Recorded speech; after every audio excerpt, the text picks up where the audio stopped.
ಓಂ ಅತ್ಯುದ್ರಿಕ್ತ ವಿದೋಷದ ಸ್ವತಮಃ ಜ್ಞಾನೈಕತಾನ ಪ್ರಭಾ ಸರ್ವಪ್ರಾಭವ ಶಕ್ತಿ ಭೋಗಗಳ ಪ್ರಕ್ರಿಯಾಕೃತಿ ಸೃಷ್ಟಿ ಸ್ಥಾನ ನಿರೋಧ ನಿತ್ಯ ನೇತಿ ಜ್ಞಾನ ಪ್ರಕಾಶಾವೃತಿ ಧ್ವಂತ ಮೋಕ್ಷ ವಿಮೋಕ್ಷದಂ ಹರಿಮಜಂ ನಿತ್ಯಂ ಸದೋಪಾಸ್ಮಹೇ.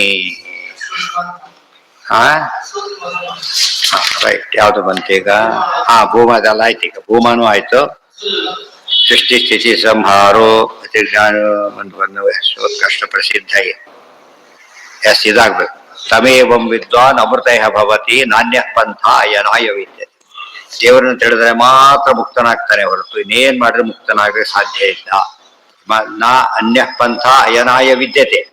ಓದಿ ಪಾಸ್ ಆಗ ಬೇರೆ ದಾರಿ ಇಲ್ಲ. ಓದಕ್ ಬೇರೆ ಬ್ಯಾಕೆಂಡ್ ಮೆಥಡ್ ಇರ್ಬೋದು. ಪಾಠಕ್ಕೆ ಹೋಗ್ಬೋದು, ತಾನೇ ಓದ್ಬೋದು, ಗೈಡ್ಸ್ ತರಬಹುದು, ಡೀಟೇಲ್ಸ್ ಏನು ಬೇಕಾದ್ ಮಾಡ್ಬೋದು. ಆದ್ರೆ ಬರೆದು ಪಾಸ್ ಆಗೋದು ಒಂದೇ ಪಾಸ್ ಆಗಲಿ ದಾರಿನೇ ಹೊರತು ಬೇರೆ ಯಾವ ದಾರಿನೂ ಇಲ್ಲ. ಅದು ಕೇಳಿದ್ರೇನೆ ಅಪರಾಧ. ಇನ್ನೊಂದು ದಾರಿ ಇದೆಯಾ ಅಂತ ಕೇಳಿಬಿಟ್ಟು ಏನಾಗುತ್ತೆ ಅಲ್ಲಿಗೆ ಸರಿ ಸರಿ ಹಿಡಿತಾ ಇಲ್ಲ ಅಂತ. ಅದೊಂದೇ ದಾರಿ. ಇನ್ನೊಂದು ಅಯನಾಯ ಅಂದ್ರೆ ಮೋಕ್ಷ. ಮೋಕ್ಷಕ್ಕೆ ಮತ್ತೊಂದು ದಾರಿ ಇಲ್ಲ. ಆ ದೇವ್ರನ್ನ ತಿಳ್ಕೊಳ್ಳೋದು ಅಂದ್ರೆ ತಿಳ್ಕೊಂಡು ಶರಣಾಗೋ, ಬರೀ ತಿಳ್ಕೊಂಡು ಓಡಾಡೋದಲ್ಲ. ತಿಳ್ಕೊಬೇಕು. ಗೂಡು ಬಡಿಸಿದ ಮೇಲೆ ಊಟ ಮಾಡ್ಬೇಕಾ ಬೇಡ? ದೇವ್ರು ದೊಡ್ಡವನ ಮೇಲೆ ಏನ್ ಮಾಡ್ಬೇಕಾಗ ಎಲ್ಲ ಷೋಡಶೋಪಚಾರ ಪೂಜೆ ಆಗ್ಲೇಬೇಕು. ಆ ರೀತಿ ಮಾಡಿದ್ರೆ ಮೋಕ್ಷ ಇಲ್ಲದ. ಷೋಡಶ ಪೂಜೆ ಮಾಡೋದ್ರೆ ಜ್ಞಾನ ಬೇಕು, ಜ್ಞಾನ ಅಧ್ಯಯನ ಬೇಕು. ಪಾಠ ಪ್ರವೃತ್ತಿ ಇನ್ನೊಂದು ಮೆಥಡ್ ಏನು ಅಂದ್ರೆ, ಇವತ್ತು ಪಾಠ ಕೇಳ್ತೀವಿ, ಪೂಜೆ ಆಗಿದೆ, ಪಾಠ ಕೇಳ್ತೀವಿ. ಮರುದಿವಸ ಪೂಜೆ ಕ್ವಾಲಿಟಿ ಸ್ವಲ್ಪ ಜಾಸ್ತಿ ಆಗ್ಬೇಕು.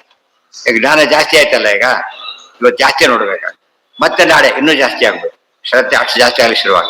ಆಗ ಸರ್ವಿಸ್ ಎಷ್ಟು ಪೂಜೆ ಮಾಡಿದ್ರೆ ಹೆಮ್ಮೆ ಇದೆ. ಎಲ್ಲ ಫೇಲ್ ಆಗೋ ಪೂಜೆ ಮಾಡಿದ್ರೆ ಏನು ಉಪಯೋಗ? ಅದರಲ್ಲಿ ಇಂಪ್ರೂವ್ ಆಗ್ತಾ ಇರ್ಬೇಕು. ಈಗ ಸುಮ್ಮನೆ ಮಾಡಲಿಲ್ಲ, ಪಾಠಕ್ಕೆ ಹೋಗ್ಲಿಲ್ಲ, ಅಲ್ಲಿ ನಿಂತು ಬಿಡುತ್ತೆ, ಅಲ್ಲಿಗೆ ಸ್ಟಾಪ್ ಆಗ್ಬೇಕು, ಮುಂದಕ್ಕೆ ಹೋಗೋದಿಲ್ಲ. ಅರ್ಥ ಆಯ್ತಾ?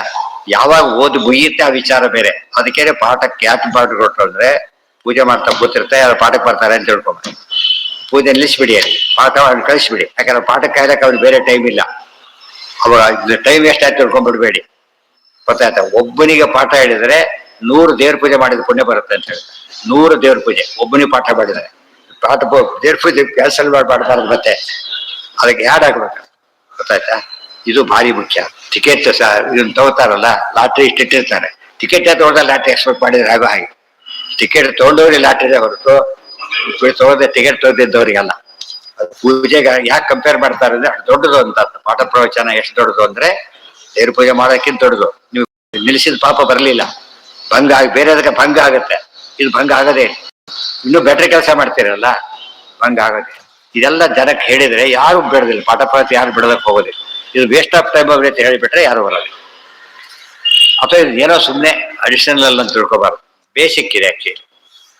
ಸೃಷ್ಟಿ ಸ್ಥಿತಿಚ್ಛ ಸಂಹಾರೋ ನೀತಿರ್ ಜ್ಞಾನ ಮಾವೃತಿ ಬಂಧ ಮೋಕ್ಷವು ಚ ಕಚ್ಚಂತೆ ಯಸ್ಯ ಉತ್ಕರ್ಷ ಪ್ರಸಿದ್ಧಯೇ. ದೇವ್ರ ಸೃಷ್ಟಿಕರ್ತ ಸ್ಥಿತಿಕರ್ತ ಯಾಕೆ ಬಿಡಿಸಿ ಹೇಳಬೇಕು ಅಂದ್ರೆ, ದೇವ್ರು ದೊಡ್ಡವನು ಅಂತ ಅರ್ಥ ಮಾಡಿಕೊಳ್ಳೋಕ್ಕೋಸ್ಕರ. ಎಲ್ಲ ಒಬ್ಬನೇ ಮಾಡ್ತಾನ, ಇಷ್ಟು ಮಾಡ್ತಾನ, ಹಬ್ಬ ಎಲ್ಲರಿಗೂ ಮಾಡ್ತಾನೆ, ಎಲ್ಲ ಕಾಲಕ್ಕೂ ಮಾಡ್ತಾನೆ. ಆಯಾಸನೇ ಆಗೋದಿಲ್ವಾ? ಎಷ್ಟು ದೊಡ್ಡ ದೇವರು, ಅದು ಭಾವನೆ ಬರಕ್ಕೆ ಹೇಳ್ತಿದ್ದಾರೆ. ಯಸ್ಯ ಉತ್ಕರ್ಷ ಪ್ರಸಿದ್ಧರ್ಥಂ ಸರ್ವ ವೇದಾಶ್ಚ ಯುಕ್ತಯ ಜ್ಞಾತ್ವೈವ ಚ ತದುತ್ಕರ್ಷ ಮುಚ್ಚಂತೆ ಹರಿಹಿ ಪರಹ. ಅದು ಆ ರೀತಿ ತಿಳ್ಕೊಳ್ತಾ ಹೋದ್ರೆ ಭಕ್ತಿ ಜಾಸ್ತಿ ಆಗ, ಜ್ಞಾನ ವೃದ್ಧಿ, ಭಕ್ತಿ ವೃದ್ಧಿ, ಪರಮಾತ್ಮ ಅನುಗ್ರಹ ಹೆಚ್ಚು ತಿಳಿದ ಮಾಡಲೇಬೇಕಲ್ಲ. ಭಗವಂತ ಮಾಡೇ ಮಾಡ್ತಾನೆ, ತೋರಿಸ್ತಾನೆ ಮಾಡಬೇಕು. ಅಧ್ಯಾತವಸಿ ಎಲ್ಲ ವೇದ ವಾಕ್ಯಗಳೇ. ಕೆಲವು ಬೇರೆ ಬೇರೆ ಟೈಪ್ ಇರುತ್ತೆ. ಮಹಿಮಾನಂ ಆಯವೋ ಅನುಷ್ಟುವಂತಿ ಮತ್ತೆ ಮತ್ತೆ ಸ್ತೋತ್ರ ಮಾಡ್ತಾರೆ. ಸ್ತುವಂತಿ ಪೂರ್ವಥ ಇತ್ಯಾದಿಷು ಇತ್ಯಾದಿ ಶ್ರುತಿಶ್ಚ ವಿಷ್ಣೋರುತ್ಕರ್ಷೆ ಮಹಾತಾತ್ಪರ್ಯಂ ಕಥೆಯಿದೆ. ಪ್ರತಿಯೊಂದು ಶ್ರುತಿ ಪ್ರತಿ ಹಂತದಲ್ಲೂ ಕೂಡ ಯಾವುದು ಕೊಟ್ಟಿದೆ, ಅದು ಸಮುದ್ರಕ್ಕೆ ಹರಿಯೋ ನದಿ ಪ್ರತಿ ಸ್ಟೇಜಲ್ಲೂ ಕೂಡ ಏನಾಗ್ತಾ ಬರುತ್ತೆ, ಅದು ಸಮುದ್ರಕ್ಕೆ ಹತ್ರ ಆಗ್ತಾ ಬರುತ್ತೆ. ಅದರಿಂದ ಪ್ರತಿ ವಾಕ್ಯ ಕೂಡ ಅದಕ್ಕೆ ಸರಸ್ವತಿ ಅಂತ ಹೆಸರು ಶಾಸ್ತ್ರಕ್ಕೆ. ಸರಸ್ವತಿ ಅಂದ್ರೆ ಏನು? ಸರ ಹರ್ಕೊಂಡು ಹೋಗೋದು, ಹರ್ಕೊಂಡು ಸಮುದ್ರ ಸೇರುತ್ತೆ ಅಂತ ಅರ್ಥ. ನಾವು ಕೃಷ್ಣೋಪರ ಮಾಡದೆ ಹೋದ್ರೆ ಅದು ಹರಿದ ನದಿ ಆಗೋದೇ ಇಲ್ಲ. ಒಂದ್ ಗಡಿ ಡೀಲಿಂಗ್ ಆಯ್ತು ಅಂತ ಏನಾಗುತ್ತದು, ನದಿ ಅಂತ ಹೆಸರು ಹೋಗ್ಬಿಡುತ್ತೆ, ಹರಿತಾನೆ ಇರ್ಬೇಕು. ಸಮುದ್ರ ನದಿ ಅಲ್ಲ. ಯಾಕೆ ಹರಿಯೋದಿಲ್ಲ? ಸಮುದ್ರ ನದಿ ಅಲ್ಲ. ಈ ಕೆರೆ ಎಷ್ಟೇ ದೊಡ್ಡದಿದ್ರು ಸಮುದ್ರ ಅಲ್ಲ. ಯಾಕೆ ಅಲೆಗಳು ಇವೆಲ್ಲ ಅದಕ್ಕಿಲ್ಲ. ಅದು ಸೇರೋದಿಲ್ಲ. ಎಲ್ಲಾ ನದಿ ಸೇರೋ ದೊಡ್ಡ ಸಮುದ್ರ. ಮಹಾತತ್ಪರ ನಾವು ಸರಸ್ವತಿ ಅಂತ ಒಂದು ಹೆಸರು ಹೇಳಿದ್ರು. ಅರ್ಥ ತಿಳ್ಕೊಂಡಾಗ ಯಾತಕ್ಕೆ ಹೆಸರು ಬಂತು ಅಂತ ಗೊತ್ತಾಗ. ಜ್ಞಾತ್ವೈವ ಮಹಾತತ್ಪರತಾ ವಿಷ್ಣೋರುತ್ಕರ್ಷೆ ಅವಾಂತರ ತತಃ ಅನ್ಯತ್ರ. ಪ್ರತಿಯೊಂದು ವಾಕ್ಯದ ಮುಖ್ಯ ಉದ್ದೇಶ ವಿಷ್ಣು ಸರ್ವೋತ್ತಮತ್ವ. ಅಜ್ಞಾದಿಗಳ ಬಗ್ಗೆ ಹೇಳ್ತಾರೆ, ಹೇಳೋದಿಲ್ಲ ಅಂತಲ್ಲ, ಅದು ಸೆಕೆಂಡರಿ ಸೆನ್ಸ್, ಮೇನ್ ಅಲ್ಲ. ಮಹಾತತ್ಪರತಾ ವಿಷ್ಣೋರುತ್ಕರ್ಷೆ ಅವಾಂತರ ತತಃ ಅನ್ಯತ್ರ ಸರ್ವವಾಕ್ಯಾನ ಮುಕ್ತೀನಾಂಚ ಯುಕ್ತೀನಾಂಚ ವಿಶೇಷತಃ. ಯಾವುದೇ ವಾಕ್ಯ, ಯಾವುದೇ ಯುಕ್ತಿ ಏನೇ ಇರಲಿ, ಅದು ಎಲ್ಲಿ ಪರ್ಯವಸಾನ ಆಗಬೇಕು ಅಂದ್ರೆ ದೇವರ ಹಿರಿಮೆಯಲ್ಲೇ ಪರ್ಯವಸಾನ ಆಗಬೇಕು, ಭಕ್ತಿಗೆ ಕಾರಣ ಆಗಬೇಕು. ಭೂಮ್ನಃ ಕೃತವಜ್ಜಾಯಸ್ತ್ವಂ ತಥಾಚ ದರ್ಶಯತಿ. ಬ್ರಹ್ಮಸೂತ್ರ. ಭೂಮ ಗುಣ ಭಾರಿ ದೊಡ್ಡ ಗುಣ, ಅಂದ್ರೆ ಪೂರ್ಣ ಅಂತ. ಸಂಪತ್ತಿದೆ ಪೂರ್ಣ, ಜ್ಞಾನ ಇದೆ ಪೂರ್ಣ, ಬಲ ಇದೆ ಪೂರ್ಣ, ಭಾರಿ ಅದು ಪರಿಪೂರ್ಣ ಗುಣಾರ್ಣವ ಹೇಳಿದ್ರಲ್ಲ. ಪ್ರತಿಯೊಂದು ಸಮುದ್ರ, ಪರವಾಗಿ ಒಂದೊಂದು ಗುಣನೂ ಏನದು ಅನಂತ ಸಮುದ್ರ, ಎಲ್ಲ ಸೇರಿ ಸಮುದ್ರ, ಒಂದೊಂದು ಸಮುದ್ರ. ಅದನ್ನ ತಿಳ್ಕೊಂಡಿರ್ಬೇಕು. ಅದು ಆ ಗುಣ ಪರಿಪೂರ್ಣವಾದ ಗುಣ, ಬೇರೆ ಯಾರಲ್ಲೂ ಆ ಗುಣ ಇಲ್ಲ. ಬ್ರಹ್ಮದೃಷ್ಟಿರಿ ಉತ್ಕರ್ಷಾತ್ ಇತ್ಯಾದಿ ಚ ನಿರ್ಣಯಾತ್ಮಕಂ ಭಗವದ್ಗೀತೆ. ಗುಡದ ಕಡೆ ಏನಾದ್ರೂ ನಾವು ನೋಡ್ತಾ ಇದ್ರೆ ಇದರ ಸನ್ನಿಧಾನ ಇದೆ ಅಂತ ಬೆಲೆ ಇದೆ ಹೊರತು ಇಲ್ಲವರೆ ಬೆಲೆ ಇಲ್ಲ. ಬ್ರಹ್ಮದೃಷ್ಟಿ ಉತ್ಕರ್ಷಾತ್ ನಚ ಶಾರೀರ ಪರಾಭೇದೆ ತಾತ್ಪರ್ಯಮಿತ್ಯತ್ರ ಕಂಚಿನ್ಮಾನಂ ಅತತ್ವಮಸೀತಿ ಅಭೇದಸ್ಯ ನವಕೃತ್ವ ಅಭ್ಯಾಸಾಚ್ಯ.